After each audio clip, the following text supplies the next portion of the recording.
Глава 2076. Дворец повелителя зверей. Однако я чувствую здесь множество остаточных аур. Так что похоже, что эти двое были частью группы людей, которые объединили свои силы, чтобы украсть дьявольских ящериц нашей семьи Джао. В ярости сказал другой пожилой мужчина. Наверняка, так и есть. Компаньоны этих двоих, скорее всего, намного сильнее, чем то, с чем наши ученики могли бы бороться.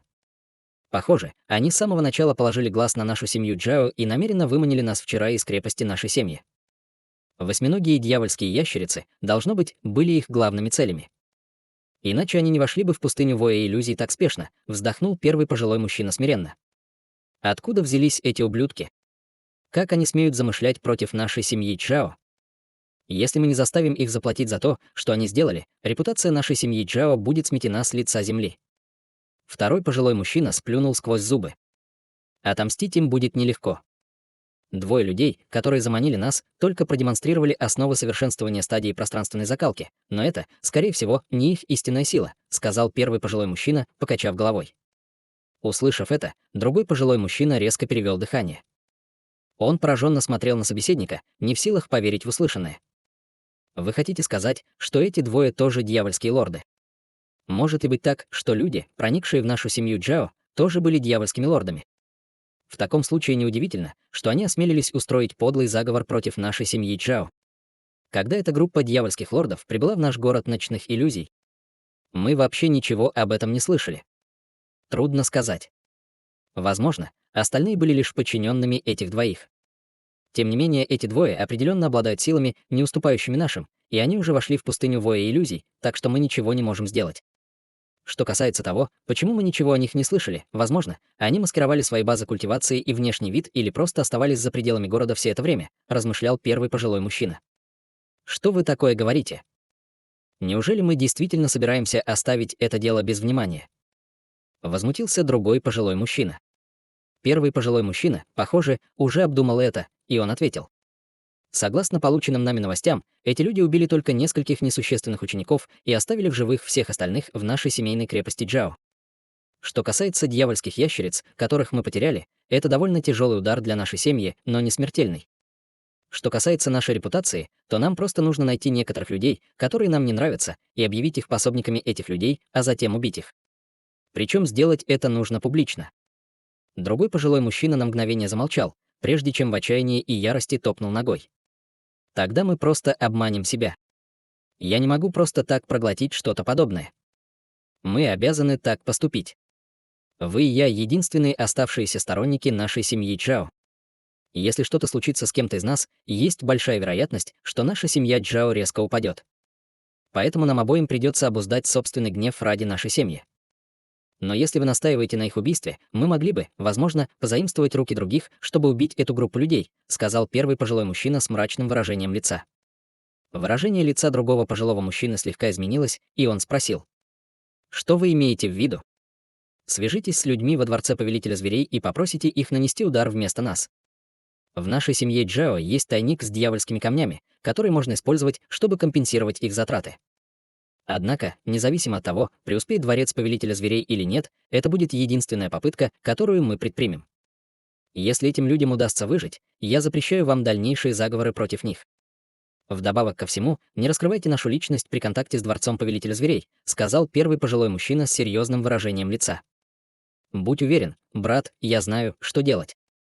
Хе-хе, даже если этим монстрам из дворца повелителя зверей не удастся их убить, они, по крайней мере, оставят их с неприятным сувениром. Если мы потратим эту заначку дьявольских камней, нашей семье Джао придется какое-то время жить в условиях ограниченного бюджета, вздохнул другой пожилой мужчина. Эти старые монстры как будто не намного сильнее нас с вами. Но боевого опыта у них гораздо больше, чем у обычных дьявольских лордов. Так что нанимать их, конечно, будет дорого. К тому же им придется действовать в пустыне воя иллюзий, чтобы преследовать этих людей, поэтому нам придется попросить их нанести удар, как только они появятся на другой стороне, холодно хмыкнул первый пожилой мужчина. Пока дворец повелителя зверей отправляет людей во все города рядом с пустыней воя иллюзий, они определенно смогут найти этих злодеев. Увы, но мы не знаем, сколько времени эти люди проведут в пустыне, озабоченно сказал другой пожилой мужчина. Мы уже понесли такие большие потери, так что мы должны довести это дело до конца. Поэтому просто наймем их на 100-летний срок. Если эти люди останутся в пустыне более чем на 100 лет, то нам просто придется смириться с нашей неудачей. «Не будем больше здесь задерживаться, нам пора возвращаться в город», — сказал первый пожилой мужчина. Другой пожилой мужчина, естественно, не возражал против этого, и поэтому они вдвоем поднялись в воздух полосами черного света и полетели обратно в город ночных иллюзий. Только по прошествии 4 месяцев с тех пор, как Хань Ли и другие вошли в пустыню Воя иллюзий, главные семьи пустыни Воя иллюзий осмелились снова отправить своих учеников в пустыню. К этому моменту волнение, вызванное украденными восьминогими дьявольскими ящерицами семьи Чао, уже утихло, и семья Джао провела связь между этим событием и исчезновением Хань Ли, но у них не было никаких доказательств. Поэтому они, естественно, не стали придавать это огласке. Таким образом, время быстро пролетело, и год спустя никто больше не упоминал инцидент с семьей Джао. 40 лет пролетели незаметно. В этот день на определенной части границы пустыни Вой иллюзий назревала мощная песчаная буря. Вся местность превратилась в море ветра и песка, и в нем ничего не было видно. Внезапно несколько гигантских дьявольских зверей выпрыгнули из песка и твердо приземлились на землю. Эти дьявольские звери представляли собой нескольких гигантских восьминогих дьявольских ящериц, и на них было 9 растрепанных всадников. Это были Хань Ли и его спутники. Однако после их долгого путешествия осталось только 5 из их первоначальных 10 дьявольских ящериц. С точки зрения внешнего вида, Хань Ли и другие, похоже, совсем не изменились по сравнению с 40-летней давностью, но все они в настоящее время выражали волнение и восторг. Наконец-то мы выбрались из этой проклятой пустыни. Видеть одни и те же пейзажи несколько десятков лет подряд — это действительно невыносимо. «Даже уединение на 100 лет не так изнурительно, как это путешествие», сказала женщина из семьи Е, и на ее лице засияла ликующая улыбка. Святая Дева Тысячи Осеней ехала на той же восьминовой дьявольской ящерице, что и женщина из семьи Е, и сказала: «Путешествие по пустыне в течение нескольких десятилетий действительно нелегкий подвиг. Кроме того, мы неоднократно сталкивались с дьявольскими бичами пустыни и потеряли половину наших восьминогих дьявольских ящериц». Затем она внезапно повернулась к Хань Ли, прежде чем продолжить. Но, конечно, самым опасным монстром, с которым мы столкнулись, был зверь песчаной тени на поздней стадии интеграции тела. Это чудовище заманило нас в ловушку в пустыне на несколько лет. Если бы уважаемый Даос Хань не покончил с ним с помощью своей мощной способности, возможно, мы бы вообще не смогли выйти из пустыни. Ты слишком добра, фея Тысячи Осеней. У меня не было бы возможности нанести последний удар, если бы уважаемый Даос Жи Шуй не поймал его первым, сказал Хань Ли, бросив взгляд на духа, находящегося рядом с ним. Хе-хе, вы оба отлично справились, избавившись от этого страшного зверя песчаной тени. Теперь, когда мы вышли из пустыни Воя иллюзий, давайте последуем нашему первоначальному плану и разделимся здесь, предложил патриарх длинной семьи. Я не вижу в этом проблемы, сказал Хань Ли со слабой улыбкой. Они уже разработали конкретный план действий, как только выберутся из пустыни. Несмотря на то, что эта пустыня Воя иллюзий была известна как запретная зона для обычных дьявольских существ, она была лишь немного опасна для таких существ на стадии интеграции тела, как они. Единственное, что расстраивало Хань Ли, это то, что во второй половине пути он высвободил часть своей истинной силы, чтобы убить дьявольского зверя, который очень умело скрывался, и другие заметили, когда он высвобождал те способности. После этого события все стали относиться к нему намного вежливее, но и гораздо осторожнее. Хань Ли мог только притвориться, что не замечает этого разительного изменения во взглядах каждого. Духовные существа также согласились с предложением патриарха длинной семьи и таким образом разделились на несколько групп, прежде чем полететь в разных направлениях. Чтобы предотвратить слежку за собой, они решили разделиться и отправиться из пустыни Воя иллюзий в море дьявольского происхождения несколькими разными группами. Конечно, хоть они и шли разными путями, пункт назначения оставался прежним. Несмотря на то, что разделяться было довольно рискованно, но они знали, что это сведет к минимуму возможность привлечения внимания других дьявольских существ.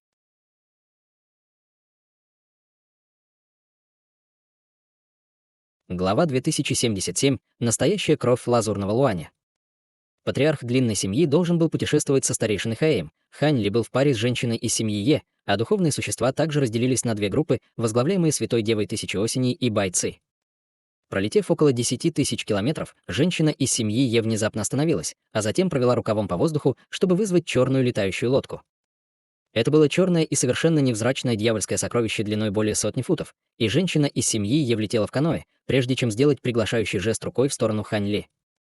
Хань Ли, естественно, принял приглашение и тоже влетел в лодку. Женщина из семьи Е улыбнулась и сказала: «Это лодка черного нефрита, летающее дьявольское сокровище, которое я купила в городе Кровавых Ворон. Она довольно быстрая, и путешествие на ней сделает нас более незаметными. Это действительно прекрасное дьявольское сокровище». Это очень заботливо с твоей стороны, фея Е, сказал Хань Ли с улыбкой. Ты слишком добр, брат Хань, я уверена, что сокровище такого калибра ничто в твоих глазах. Давай продолжим наш разговор здесь. Говоря это, женщина подняла руку, чтобы вызвать шар белого света, который превратился в марионетку из желтой ткани, которая встала на страже, пока хозяйка направлялась к каюте в центре лодки. Хань Ли кивнул в ответ и последовал за ней в каюту. Каюта была около нескольких десятков футов в размерах и была укомплектована всеми видами основной мебели. В углу даже имелось несколько черных футонов. Здесь с комфортом одновременно могли разместиться 4 или 5 человек, что было довольно просторно, учитывая размер лодки. Хань Ли и женщина из семьи Е сели на стуле, после чего последняя сказала: «Брат Хань, теперь, когда с нами больше никого нет, я хотела бы обсудить с тобой кое-что наедине. Я собираюсь поговорить о следующих проблемах маршрута, по которому мы собираемся пойти, поэтому я не хотела, чтобы кто-нибудь нас подслушал». «А, пожалуйста, продолжай». Хань Ли сразу же вспомнил, что женщина, похоже, заранее выбрала этот маршрут и взяла на себя инициативу пригласить его для создания с ней партнерства. Она была единственной среди этой группы компаньонов, с которой он был в относительно дружеских отношениях.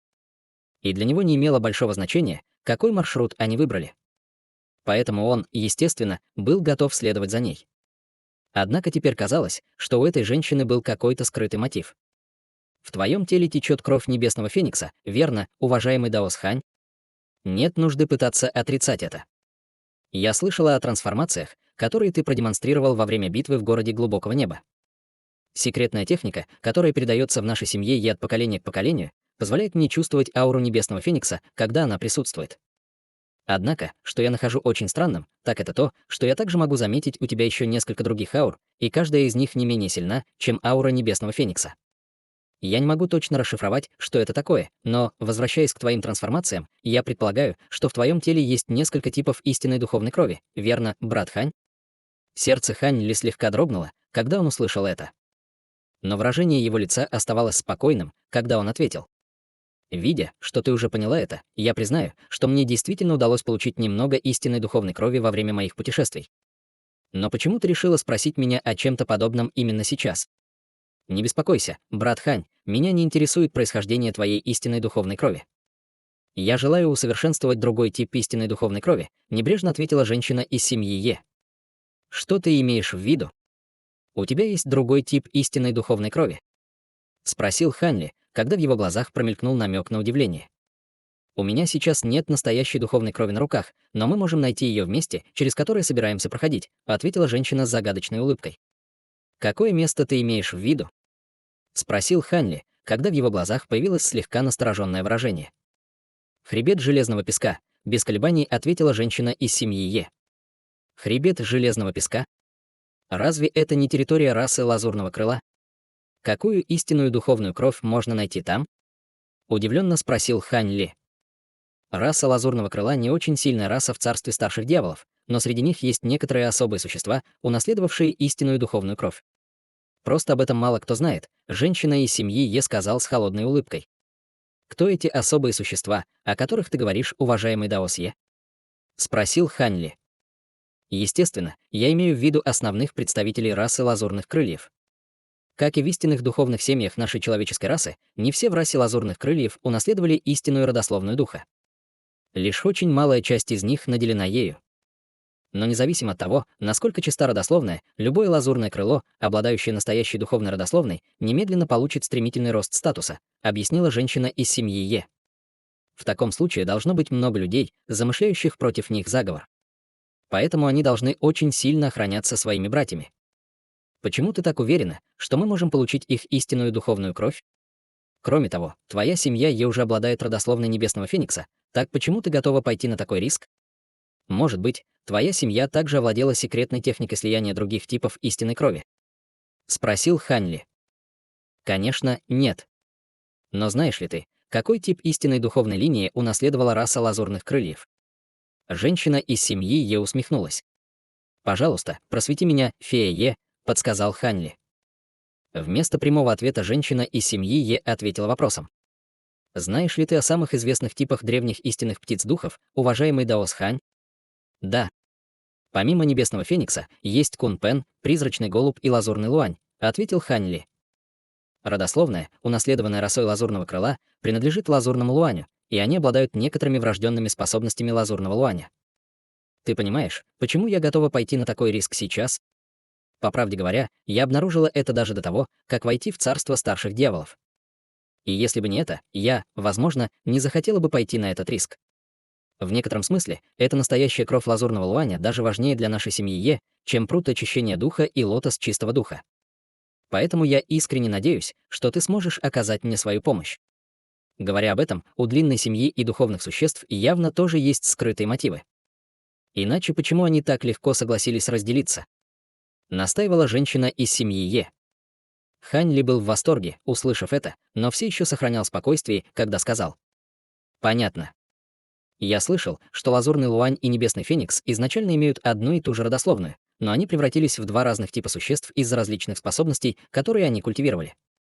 Ты пытаешься воспользоваться этой возможностью, чтобы получить другой тип истинной духовной крови, который могут унаследовать члены вашей семьи Е, верно?» Истинная кровь лазурного луаня была одним из типов истинной крови в 12 пробуждающих трансформациях, которую он мог усовершенствовать. Поэтому, если бы он смог ее получить, он смог бы сделать еще один важный шаг в развитии своих 12 трансформаций пробуждения. На этапе, на котором в настоящее время находились его 12 пробуждающих трансформаций, еще один тип истинной духовной крови мог немедленно увеличить силы других его трансформаций. И увеличить значительно. Действительно, брат Хань. Наша семья Е смогла унаследовать родословную небесного феникса, поэтому я уверена, что их тело не отвергнут родословную лазурного луаня. По крайней мере, вероятность удачного слияния предполагается довольно высокой. Если мы сможем унаследовать и эту родословную, тогда нам будет просто превзойти длинную семью в качестве истинной духовной семьи номер один. Вдобавок ко всему, если я смогу усовершенствовать родословную лазурного луаня и объединить ее с родословной небесного феникса, мои силы также значительно увеличатся. И есть даже шанс, что когда-нибудь я смогу перейти на этап Великого Вознесения. Глаза женщины начали светиться, когда она это говорила. Хань Ли долго обдумывал это предложение, прежде чем, наконец, равнодушным голосом спросил: «Что я получу от этого, кроме настоящей духовной крови?» Женщина из семьи Е была в восторге, услышав это, и сразу же ответила: «Ты получишь огромное количество камней духа, которое не уступает тому, что нормальная секта смогла бы накопить за 10 тысяч лет, и наша семья Е будет в большом долгу перед тобой. Если тебе когда-нибудь понадобится наша помощь, наша семья будет готова оказать тебе безоговорочную помощь в любом случае». «Хорошо, тогда по рукам», — сказал Ханли, вытягивая руку из рукава. Женщина тут же протянула руку, и они обменялись рукопожатием, когда на ее лице появилось приподнятое выражение. Настоящую кровь лазурного луаня должно быть очень трудно получить, учитывая высокую цену, которую вы готовы заплатить, верно, фея Е? «Я уже согласился помочь вам, так что скажите мне, в чем заключаются трудности?» — спросил Ханли спокойным голосом. Услышав это, улыбка женщины исчезла, и она дала ответ, который был настоящим шоком для Ханли.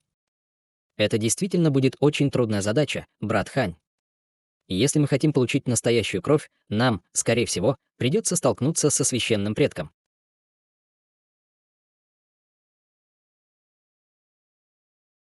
Глава 2078. Неожиданное нападение.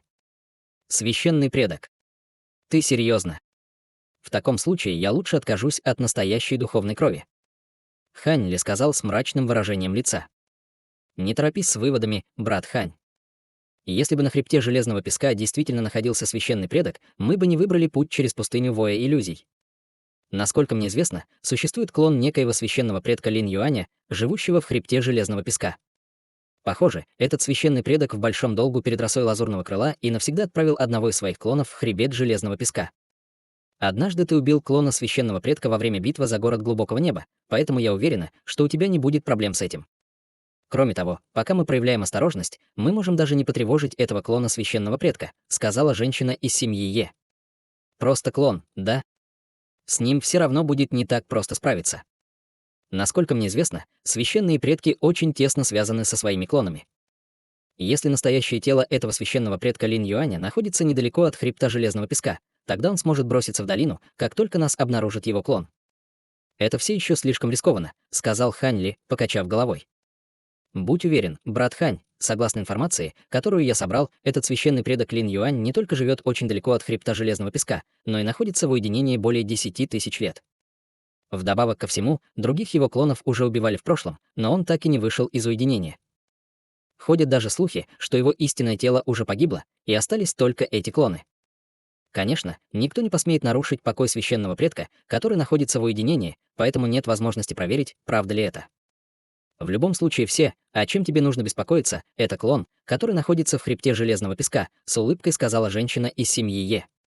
Выражение лица Хань Ли немного смягчилось, когда он сказал: «Я вижу, это делает наше предприятие намного более выполнимым. Однако я смог убить клона священного предка только в царстве духов, когда другие даосы ограничивали его движение. В противном случае я бы не смог остановить его сам. Я, естественно, знаю об этом, поэтому я одолжила бусину небесной сферы у одного из моих ближайших друзей перед тем, как покинуть царство духов. Это одноразовое сокровище, которое может создать целый маленький мир. Ты должен будешь ненадолго задержать клона священного предка, а я смогу использовать сокровище, чтобы заманить его в ловушку почти на полдня. Этого будет более чем достаточно для нас, чтобы сбежать. Пока мы не раскрываем наши личности как люди, я уверена, что этот клон священного предка не придет за нами из-за настоящей духовной крови, уверенно сказала женщина из семьи Е. Похоже, ты действительно планировала это в течение очень долгого времени. Если мне нужно только ненадолго задержать клона священного предка, то это должно быть в моих силах, кивнул Ханли. Женщина из семьи Е была в восторге, услышав это, и ее улыбка стала еще ярче. Несмотря на то, что она планировала это еще до того, как покинула царство духов, у нее не было возможности получить истинную кровь лазурного луаня без помощи Ханли, поэтому она была готова предложить такую высокую цену и завербовать его. После этого они вдвоем начали обсуждать конкретный план. Вскоре после этого внезапно появилась желтая линия, после которой вдалеке медленно появилось обширное плато. Плато было чрезвычайно плоским и простиралось настолько далеко, насколько хватало глаз. Хань Ли разговаривал с женщиной из семьи Е, когда лодка пролетала над определенным холмом, когда выражение его лица внезапно слегка изменилось, и он бросил взгляд в окно. «Ты что-то обнаружил, брат Хань?» — спросила женщина из семьи Е, также осторожно выпустив свое духовное чувство через окрестности. Внизу в земле спрятался интересный низкосортный дьявольский зверь. Он смог полностью интегрироваться с аурой вокруг себя, и даже я почти не смог его обнаружить, ответил Хань Ли спокойным голосом. Это действительно довольно интригующе. Что ж, условия в царстве старших дьяволов намного хуже, чем в царстве духов, поэтому у большинства низкосортных дьявольских тварей есть в рукаве некоторые спасительные врожденные способности. В противном случае их бы уже истребили высококлассные дьявольские твари, с улыбкой ответила женщина. Хань Ли просто кивнул и ничего не ответил. В этот момент лодка уже пролетела над небольшим холмом внизу. Примерно через 15 минут почва на холме внезапно расступилась, обнажив похожего на ежа дьявольского зверя размером около фута. У существа были острые серые шипы по всему телу, а также несколько очень длинных щупалец на макушке. Его выпученные глаза пристально смотрели в ту сторону, в которой исчезла летающая лодка, и казалось, что он обладал некоторым разумом. Месяц пролетел в мгновение ика. В горном хребте, граничащем с обширным плато, находился небольшой городок размером около 10 километров, построенный на небольшом участке низменной земли. Вокруг городка не было стен, только символический желтый деревянный забор. Над городом время от времени пролетали полосы света, то вылетая из города, то падая на небольшую городскую площадь. Однако в углах города было возведено несколько высоких платформ, высота каждой из которых превышала 100 футов. На каждой платформе стоял гигантский блестящий черный флаг, испускавший слабую черную ци, окутывающую все платформы. Кроме того, на каждой платформе стояли 4 или 5 дьявольских охранников, а вокруг площади было несколько извилистых улочек, по обеим сторонам которых располагались магазины и рестораны, принадлежащие дьявольским жителям города. Десятки тысяч дьявольских существ входили и выходили из этих зданий, и это место казалось довольно оживленным и суетливым. В невзрачном ресторане на краю площади за столиком у одного из окон сидели 2 дьявольских существа и отдыхали с закрытыми глазами. На столе стояли только кувшин с зеленым вином и 2 белоснежные чашки. От вина исходил богатый аромат, напоминающий красный нектар, что явно указывало на то, что это какое-то редкое вино премиум-класса. Весь этаж ресторана, казалось, был забронирован этими 2 дьявольскими существами, о чем свидетельствует тот факт, что вокруг больше никого не было. Они должны скоро быть здесь, верно? Вдруг спросил своего спутника дородный человек с парой густых бровей и несколькими косичками в волосах с ноткой нетерпения в глазах. Его компаньоном был утонченный даосский священник средних лет, и он открыл глаза, прежде чем ответить. По словам Янь Мо, наши предполагаемые цели появились из пустыни Воя иллюзий около месяца назад, но сразу же после этого они разделились и разошлись. Так что нам нужно позаботиться только о 2 из них. Судя по длине пути, который им предстоит проделать, чтобы добраться сюда, они скоро должны быть здесь. Этот город земного дракона — единственное место в близлежащем районе, где можно остановиться и отдыхать. И если они идут в этом направлении, то обязательно остановятся на время в этом городе. А что, если им не нужно будет отдыхать или пополнять свои припасы, а просто пролететь над этим городом? Разве в этом случае мы не прождали все это время зря? Здоровенный мужчина холодно хмыкнул. Хехе, будь уверены, брат Лоо. Это ближайший к пустыне Воя иллюзий город в этой области. Если они действительно наши цели, то до этого они провели несколько десятилетий в пустыне Воя иллюзий. Как они могут не остановиться в ближайшем месте, где они могли бы пополнить свои запасы? Даже если им не нужно пополнять свои запасы, им все равно предстоит узнать о том, что происходило в последние несколько десятилетий, поэтому они обязательно остановятся здесь, уверенно заверил ученый средних лет. В этом есть смысл, но я все равно тебе не верю, сказал дородный мужчина, закатив глаза. А тогда как насчет того, чтобы поспорить? С улыбкой спросил даосский священник. Что ты хочешь поставить? Спросил дородный мужчина, когда на его лице появилось осторожное выражение. Как насчет того, чтобы поспорить на компенсацию, которую нам обещали за эту работу? Если бы не изрядная компенсация, которую нам предложили, мы бы не ждали здесь так долго, усмехнулся даосский священник.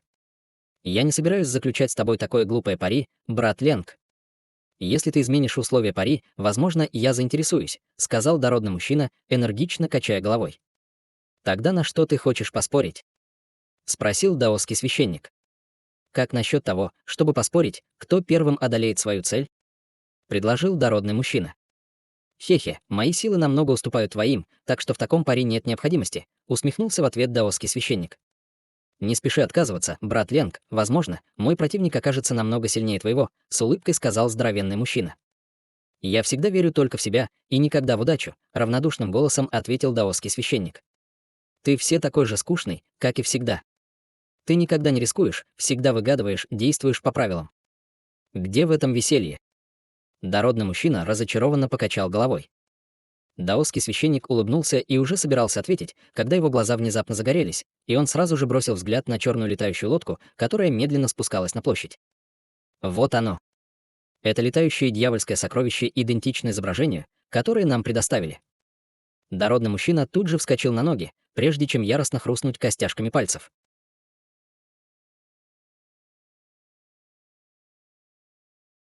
Глава 2079. Перехват.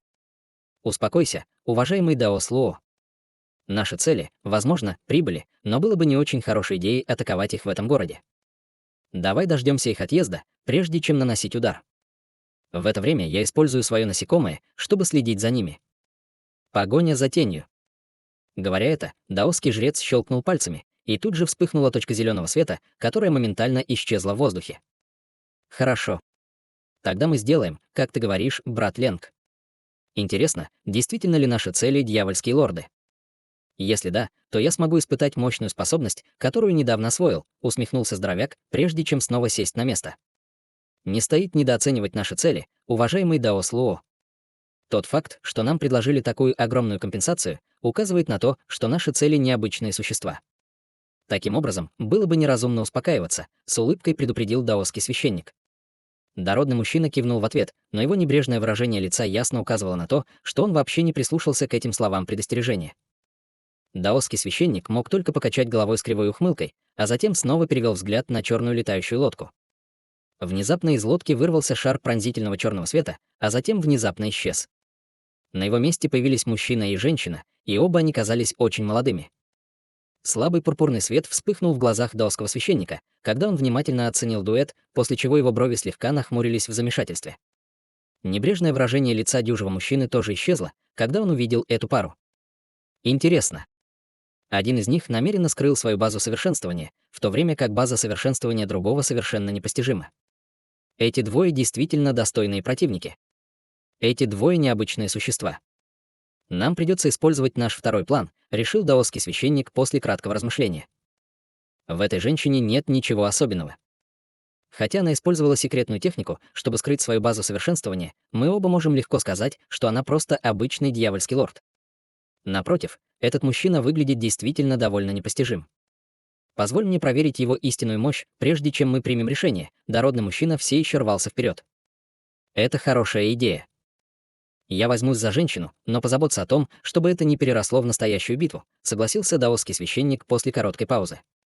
Дородный мужчина кивнул, в его глазах появился намек на свирепость. Пара на площади, естественно, были никем иными, как Хань Ли и женщиной из семьи Е. Внезапно Хань Ли бросил взгляд на ресторан, как будто что-то почувствовал. Он мог ясно видеть, как дьявольские существа обедали на нескольких этажах. Но этаж, на котором располагались даосский священник и крепкий мужчина, был скрыт за чрезвычайно глубоким ограничением, за которое не удалось проникнуть как духовному глазу Хань Ли, так и его духовному чувству. Выражение лица Хань Ли слегка помрачнело, когда он увидел это. «Ты что-то обнаружил, брат Хань?» — спросила женщина из семьи Е. «Кажется, нас внимательно изучает могущественное существо», — ответил Хань Ли, медленно отводя взгляд. Женщина из семьи Е слегка запнулась, услышав это. «А может ли быть, что в этом городе есть дьявольские лорды?» Ее удивление было вполне оправданным, так как вероятность появления дьявольских лордов в таком маленьком городке была не очень высока. Возможно, так. Мы должны быть в состоянии узнать достаточно скоро, если они здесь, чтобы нацелиться на нас или нет, спокойно ответил Хань Ли.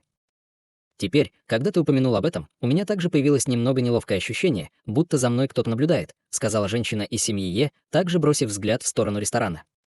Кто знает? Возможно, они здесь охотятся не за нами. Давай сначала пополним запас дьявольских кристаллов в этом городе. Твоя летающая лодка действительно довольно быстра, но она определенно потребляет много этих кристаллов, сказал Хань Ли. Хорошо. Давай покинем это место, как только купим кристаллы.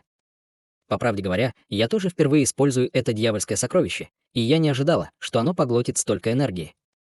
Неудивительно, что дьявольское существо, продавшее его, мне предложили такую низкую цену. Это не очень практичное дьявольское сокровище, ответила женщина из семьи Е, нахмурив брови. Хань Ли просто кивнул и промолчал.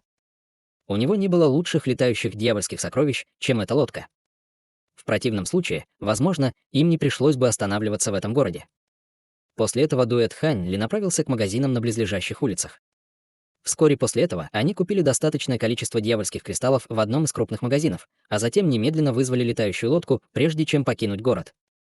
Тем временем даосский священник и здоровенный мужчина также бесследно исчезли, оставив на столе только 2 чашки и кувшин с вином. Через несколько часов черная летающая лодка остановилась в воздухе за сотни тысяч километров от города. Ее остановили дородный мужчина и даосский священник, которые стояли в нескольких тысячах футов перед лодкой. У одного из них было возбужденное выражение лица, а другой был намного более спокойным. Хань Ли и женщина из семьи Е также вышли из лодки и бесстрастно оценивали пару дьявольских существ. «Могу ли я спросить, почему вы остановили нас, уважаемые даосы?» — спросил Хань Ли. В ответ даосский священник дал совершенно фарсовое объяснение. «Так случилось, что мы ищем сильных спарринг-партнеров. Не могли бы вы развлечь нас, уважаемые даосы? Вы серьезно? Вы остановили нас, потому что хотели найти спарринг-партнеров». Услышав это, глаза женщины из семьи Е слегка расширились от ярости. «Правильно. Я чувствую, что ты не просто существо на стадии пространственной закалки, верно? Я тоже некоторое время был дьявольским лордом. Возможно, мы оба выиграем от спарринга. Что касается парня, сопровождающего тебя, то мой компаньон тоже довольно сильно интересуется им», — небрежно сказал даосский священник. Было ясно, что даосский священник не говорит правды, и женщина из семьи Е рефлекторно перевела взгляд на Хань Ли. «Вы двое были теми, кто шпионил за нами в том городе, верно?» Спокойно спросил Хань Ли, когда одна из его рук внезапно метнулась, как молния, схватившись за пространство, прежде чем вытащить из воздуха полупрозрачное зеленое насекомое размером с горошину. Глаза даосского жреца слегка сузились, увидев это, но он продолжил в небрежной манере. «Похоже, ты действительно обладаешь замечательными способностями, уважаемый даос. Я послал это духовное насекомое только потому, что боялся, что мы тебя потеряем. Вы хотите, чтобы мы с вами подрались из-за такого неискреннего алиби? Думаете, это детская игра?» Холодный взгляд мелькнул в глазах Хань Ли, когда из его руки вырвался всплеск малинового пламени, мгновенно испепелив духовное насекомое в пепел. «У тебя нет выбора в этом вопросе», — хихикнул в ответ дородный мужчина. Женщина из семьи Е выступила вперед с разъяренным выражением лица и собиралась что-то сказать, но Хань Ли поднял руку, чтобы остановить ее, прежде чем продолжить холодным голосом. «Я согласен на спарринг. Но если ты проиграешь, ты должен сказать нам настоящую причину, по которой вы нацелились на нас. В противном случае это станет битвой насмерть, и вы оба пожалеете, что когда-либо перешли нам дорогу». Услышав это, выражения лиц здоровенного мужчины и даосского священника слегка изменились. Они могли сказать, что Хань Ли был серьезен по зловещей ауре, исходившей от его тела. Даосский священник средних лет был весьма решителен, и он лишь короткое время обдумывал этот вопрос, прежде чем согласиться. «Конечно, если вы двое сможете победить нас, тогда мы признаемся». «Хорошо, тогда, пожалуйста, просветите меня, уважаемые даосы. Фея Е, пожалуйста, будь начеку, чтобы никто не мог помешать нашей битве», проинструктировал Хань Ли. «Брат Хань, ты». Женщина очень удивилась, услышав это, и уже собиралась что-то сказать в ответ, когда Хань Ли прервал ее. «Фея Е, ты не культивировала никаких дьявольских искусств, а это грозные противники. Если ты вступишь с ними в спарринг, очень вероятно, что твое прикрытие будет раскрыто, так что просто предоставь это мне». «Хорошо, тогда мне придется побеспокоить тебя, брат Хань». Женщина немного поколебалась, услышав это, прежде чем нерешительно кивнуть. В конце концов, Хань Ли когда-то убил клона священного предка и продемонстрировал чрезвычайно грозные силы в пустыне воя иллюзий, поэтому она была очень уверена в нем. Хань Ли глубоко вздохнул, высвободив свои истинные искусства дьявольского происхождения, и облако чистой черной дьявольской ци появилось под его ногами, поднимая его высоко в воздух. Дородный мужчина радостно засмеялся, увидев это, и тоже поднялся в воздух в виде шара желтого света. Они вдвоем достигли высоты в десятки тысяч футов в мгновение ика, и Хань Ли положил руку себе на затылок, и позади него появился мерцающий золотой выступ с 3 головами и 6 руками. Проекция была более сотни футов высотой с черными дьявольскими узорами по всему телу, создавая очень угрожающее зрелище. «В одиночку ты мне не ровня.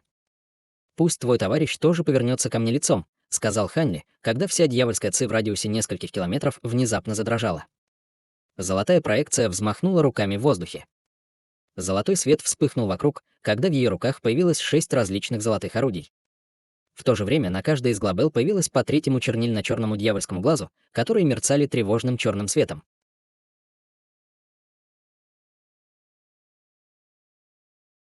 Глава 2080. Битва. В этот момент Хань Ли полностью раскрыл свою базу совершенствования на поздней стадии интеграции тела, и приливная волна устрашающего духовного давления обрушилась на крепкого мужчину. Силы Хань Ли были намного выше, чем у других существ той же базы совершенствования, и его аура также усиливалась его истинными искусствами дьявольского происхождения. Перед лицом такого огромного духовного давления выражение лица здоровенного мужчины мгновенно резко изменилось, когда он отскочил более чем на 100 футов, а также поспешно выпустил свою собственную ауру, показывая, что он дьявольский лорд стадии интеграции среднего тела. Однако его аура была очень странной в том смысле, что в ней были вкрапления серебряного света. Дородный мужчина тут же встревоженно закричал. «Брат Ленг, силы этого человека поистине непостижимы, и я не смогу с ним сравниться в одиночку». После этого здоровяк издал низкий рык, и косы на его голове вдруг стали прямо. Они торчали подобно шампалам. При этом он сделал ручную печать, и его кожа приобрела мерцающий серебристый оттенок, как будто была целиком выкована из серебра. В то же время его лицо искривилось и исказилось, а нос удлинился, став таким же острым, как клюв орла, а на голове появился ряд серебряных перьев. «Вы двое, повелители зверей на стадии метаморфозы», — воскликнул Хань Ли, увидев это, когда в его глазах появился намек на интригу. В суровых условиях царства старших дьяволов дьявольские звери стадии метаморфозы, которые культивировались, чтобы стать дьявольскими лордами, были, естественно, гораздо более могущественными, чем демонические культиваторы и дьявольские лорды того же калибра. Неудивительно, что они осмелились перехватить других дьявольских лордов с минимальным беспокойством. Выражение лица даосского священника слегка потемнело, когда он почувствовал ужасающую ауру, которую испускал Хань Ли, и серия тресков и хлопков раздалась из его тела, когда он превратился в гуманоидного тигра, а затем внезапно появился рядом со здоровенным мужчиной. «Я вижу, что у вас есть сила, чтобы поддержать вашу уверенность, уважаемый даос. Мы действительно дьявольские звери в своей основе, но с вашими непостижимыми силами, только объединив усилия, у нас будет шанс победить вас. Однако будьте уверены, я открою вам правду независимо от исхода этого спарринг-матча», с настороженным выражением лица сказал даосский священник. «Тогда я поблагодарю вас заранее», — равнодушным голосом ответил Хань Ли, прежде чем поставить ручную печать, на которой золотой дьявольский выступ позади него размахивал своими 6 видами оружия одновременно. Сразу после этого луч золотого света вырвался из каждого из золотых орудий, и 6 лучей света сошлись, чтобы сформировать золотую волну света высотой более 100 футов. Золотая волна хлынула прямо на пару повелителей зверей с разрушительной силой, заставляя пространство на своем пути дрожать и яростно гудеть, как будто оно вот-вот будет раздавлено золотым светом. Дородный мужчина издал громкий рев и яростно ударил кулаками по гигантской золотой волне. Раздалась пара оглушительных хлопков, и в тот момент, когда он набросился, из его кулаков вырвался яркий серебристый свет, превратившись в пару светящихся шаров размером с колесо телеги, которые с огромной силой ударили по золотой волне. Золотой и серебряный свет переплелись, и двум шарам серебряного света удалось свести на нет половину золотой волны, но остальная часть волны продолжала нестись прямо к здоровенному мужчине. Прямо в этот момент даосский священник открыл рот, чтобы выпустить шар зеленого пламени. Зеленое пламя мгновенно увеличилось до более чем 100 футов в высоту, а затем превратилось в гигантского зеленого пылающего тигра. Тигр яростно взмахнул лапами в воздухе, чтобы разорвать оставшуюся часть золотой волны в клочья, а затем прыгнул в воздух над головой даосского священника, как будто обладал определенным уровнем интеллекта. Хе-хе. Покажи нам свою истинную силу, уважаемый даос. Эти ничтожные атаки будут ничем иным, как пустой тратой времени и энергии для всех нас, хмыкнул здоровяк. Выражение лица даосского священника слегка изменилось, но он не сказал ничего, что могло бы противоречить его спутнику. Хорошо. В таком случае, давайте решим исход битвы в нашем следующем столкновении, кивнул Хань Ли. Точно мои мысли. Это новая способность, которую я недавно освоил, меч мириад искусств пустоты. Волнение на лице здоровенного мужчины стало еще более выраженным, когда он сложил ручную печать, и пара сверкающих серебряных крыльев внезапно появилась на его спине. Он взмахнул крыльями, и бесчисленные перья разлетелись по воздуху, и все они превратились в маленькие серебряные мечи длиной в несколько дюймов, после чего мгновенно растворились в воздухе. В следующее мгновение бесчисленные полосы серебряного меча Ци появились в воздухе над Хань Ли, а затем сошлись, чтобы сформировать гигантский клинок меча, который охватывал площадь около полукилометра с Хань Ли прямо в самом центре. Это была очень мощная атака. В то же время даосский священник издал низкий рев. И огненный тигр над его головой мгновенно увеличился более чем в 10 раз по сравнению со своим первоначальным размером, расширившись до более чем 1000 футов в длину. После этого тигр открыл свою колоссальную пасть, чтобы издать громоподобный рев, а также исторгнуть толстый столб зеленого света. Столб света вырвался вперед с неудержимой мощью и в мгновение ока достиг Хань Ли. Зрачки Хань Ли слегка сузились, и блестящая черная нить света внезапно вырвалась из каждого из 3 черных дьявольских глаз на глобеллах золотого клинка позади него. 3 световые нити ударили в переднюю часть столба зеленого света с безошибочной точностью, и, несмотря на то, насколько тонкими и хрупкими казались черные нити, они смогли мгновенно полностью свести на нет столб зеленого света. Сердце даосского священника дрогнуло, когда он увидел это, и прямо в этот момент массивная гора меча наверху обрушилась на Хань Ли. Даже с безумно мощным физическим телосложением Хань Ли такая страшная атака обязательно нанесет ему тяжелый удар. Внезапно проекция происхождения истинного дьявола синхронно подбросила 6 своих орудий в воздух по его приказу, и они превратились в 6 шаров золотого света, которые устремились прямо к горе мечей. Сразу после этого дьявольская проекция сжала свои 6 рук в кулаки, прежде чем броситься в пространство наверху. Пространственные колебания вспыхнули под гигантским клинком меча, и бесчисленные золотые руны образовали золотой вихрь размером около акра. Хань Ли указал пальцем на вихрь, и он начал вращаться, когда из него в бешенстве вырвался взрыв огромной силы. Полосы Ци серебряного меча и всплеск огромной силы столкнулись, и раздался сокрушительный грохот, заставивший все небо сильно задрожать, в то время как шары черной дьявольской Ци появились в окрестностях, прежде чем взбиться в безумии. «Вращающийся золотой свет!» — воскликнул даосский священник, когда выражение его лица резко изменилось. В глазах дородного мужчины также появился намек на недоверие и ужас. Выражение лица Хань Ли оставалось совершенно неизменным. В этот момент ни Хань Ли, ни 2 повелителя зверей больше не атаковали. Все 3 смотрели вверх на грохот столкновения, происходящий над головой, и только примерно через 10 минут яростный грохот постепенно стих. Небо наконец прояснилось, и Хань Ли сосредоточил свой взгляд и обнаружил, что и золотой вихрь, и проекция горы серебряного меча исчезли. 2 атаки, казалось, были равны. Хань Ли был довольно удивлен, увидев это. Несмотря на то, что он высвободил только от 20 до 30% силы своего вращающегося золотого света, все же было довольно удивительно, что существо на стадии интеграции среднего тела смогло так легко выдержать это. Как только эти мысли промелькнули в голове Хань Ли, дородный мужчина и даосский священник обменялись взглядами и быстро заговорили друг с другом с помощью голосовой передачи, после чего они оба внезапно вернулись к своим нормальным человеческим формам. Даосский священник сжал кулак в вежливом приветствии Хань Ли и сказал: «Ваши силы поистине невероятны, уважаемый даос. Нет необходимости продолжать этот поединок дальше, мы уступаем. Действительно, ваши силы просто внушают благоговейный трепет». «Ха-ха, я действительно был унижен», — усмехнулся здоровяк. «Ваши способности тоже весьма замечательны, уважаемые даосы. А теперь, можете ли вы сказать мне, почему вы нацелились на нас?» — спросил Хань Ли с улыбкой, снимая свою проекцию происхождения истинного дьявола. Конечно. Однако перед этим я хочу спросить, слышали ли вы о нашем дворце повелителя зверей? Ответил даосский священник. Выражение лица Хань Ли слегка изменилось, когда он спросил. Дворец повелителя зверей — чрезвычайно известная сила в нашем святом королевстве. Как я мог не слышать о нем? Может быть, вы двое из дворца повелителя зверей. В то же время он быстро вспомнил всю информацию, которую читал о дворце повелителя зверей.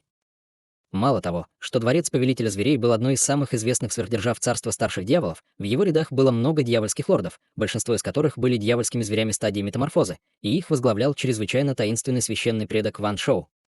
Было сказано, что этот священный предок Ван Шоу не только никогда не вступал в контакт с другими священными предками, но и очень редко даже появлялся во дворце повелителя зверей. Скорее всего, это был дьявольский зверь великой стадии Вознесения. До входа в царство старших дьяволов дворец повелителя зверей был одной из сверхдержав, которую патриарх длинной семьи предостерег его от оскорблений любой ценой. Таким образом, сердце Хань Ли сразу же дрогнуло, когда он узнал, что эти два дьявольских лорда были из дворца повелителя зверей. Хехе, учитывая, что вы слышали о нашем дворце повелителя зверей, не хотели бы вы присоединиться к нашему дворцу в качестве приглашенного старейшины? С улыбкой спросил даосский священник. Выражение лица Хань Ли слегка изменилось, когда он услышал это. Вы приглашаете меня присоединиться к дворцу повелителя зверей. Действительно, это так. С вашими силами вы определенно подниметесь на еще более высокий статус, чем кто-то вроде меня в нашем дворце.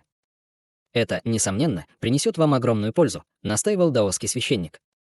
Но вы же не остановили нас только для того, чтобы попытаться завербовать нас во дворец повелителя зверей, не так ли? Как бы я ни уважал дворец повелителя зверей, я не собираюсь присоединяться к какой-либо силе в данный момент, отказался Хань Ли, когда его глаза слегка сузились.